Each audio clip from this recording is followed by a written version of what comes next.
Shri R V Babu, വഖഫ് നിയമ ഭേദഗതിയെ പിന്തുണച്ചാണ് ദീപിക ദിനപത്രത്തിലെ ലേഖനം വന്നിരിക്കുന്നത്. സമൂഹത്തിന് ദോഷകരമായ അവകാശവാദങ്ങൾ എതിർക്കണം എന്ന് തന്നെയാണ് ഫാദർ ജോഷി മയ്യാറ്റിൽ എഴുതിയ ലേഖനത്തിൽ പറയുന്നത്. അതുമാത്രമല്ല, വഖഫ് നിയമ ഭേദഗതിയുടെ പ്രസക്തി എന്ന ലേഖനത്തിലാണ് ഈ കാര്യങ്ങൾ ഉൾക്കൊള്ളിച്ചുകൊണ്ടുള്ള പരാമർശങ്ങൾ വന്നിരിക്കുന്നത്. താങ്കൾ ഇതിനെ എങ്ങനെ കാണുന്നു?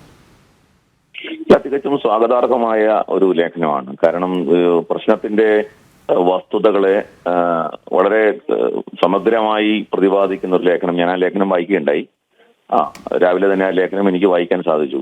അപ്പോ ഈ വഖഫ്, ഇപ്പോഴത്തെ വഖഫിന്റെ നിയമം ഏതൊക്കെ തരത്തിലാണ് പൊതുസമൂഹത്തെ ബാധിക്കുന്നത്, അത് തന്നെ മുസ്ലിം സമൂഹത്തെ എങ്ങനെ അത് ബാധിക്കുന്നു, ഇത്തരം കാര്യങ്ങൾ വളരെ സമഗ്രമായിട്ട് അദ്ദേഹത്തിന് എഴുതാൻ സാധിച്ചിട്ടുണ്ട്. വഖഫ് നിയമത്തിലൂടെ ഏതെല്ലാം പൊതു സ്വത്തുക്കളാണ് വഖഫിന്റേതാക്കി മാറ്റിയിട്ടുള്ളത് എന്നുള്ളതിനെ സംബന്ധിച്ചൊക്കെ സമഗ്രമായിട്ട് അത് എഴുതിയിട്ടുണ്ട്. അപ്പോ ഇതൊരു പൊതുവിഷയമാണ്. യഥാർത്ഥത്തിൽ വഖഫ് ബോർഡിന്റെ വിഷയം എന്ന് പറഞ്ഞാൽ മൊത്തം ജനങ്ങളെയും ബാധിക്കുന്ന ഒരു വിഷയമാണ്.